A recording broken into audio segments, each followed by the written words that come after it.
કૃષ્ણધામ સાવલિયા શેઠ મંદિરમાં દરરોજ હજારો ભક્તો આવે છે। તેમની ભક્તિ અનુસાર ભક્તો અહીં ભગવાનના ચરણોમાં પ્રસાદ ચડાવે છે। મંદિરની તિજોરી એટલી દાનપેટી દર મહિને ખોલવામાં આવે છે, જેમાંથી કરોડો રૂપિયા રોકાણ અને સોના ચાંદીના આભૂષણો બહાર આવે છે। આ વખતે પણ દુકાન ખોલવામાં આવતા રોકાણ, સોના ચાંદીના દાગીના અને સોનાના બિસ્કિટ પણ મળી આવ્યા હતા। રોકાણની વાત કરવામાં આવે તો લગભગ 17 કરોડ રૂપિયા અને કુલ 15 સોનાના બિસ્કિટ મળી આવ્યા છે। ગણતરીના 4 રાઉન્ડમાં આ રકમ બહાર આવી છે।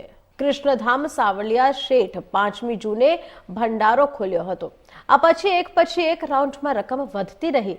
તે જ સમયે છેલ્લા ચોથા રાઉન્ડમાં 3 કરોડ 19 લાખ 69,984 રૂપિયાની ગણતરી કરવામાં આવી હતી।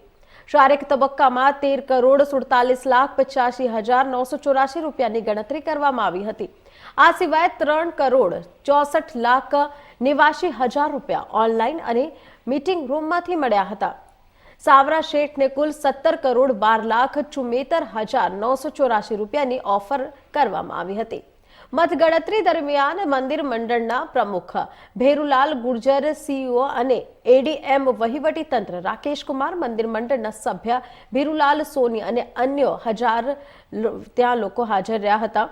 સ્ટોરમાંથી સોનાની સાથે રોકડની સોના ચાંદીના દાગીના પણ મળી આવ્યા હતા અને તે જ સમયે એક ભક્તે 100 ગ્રામના 15 સોનાના બિસ્કિટ પણ અર્પણ કર્યા।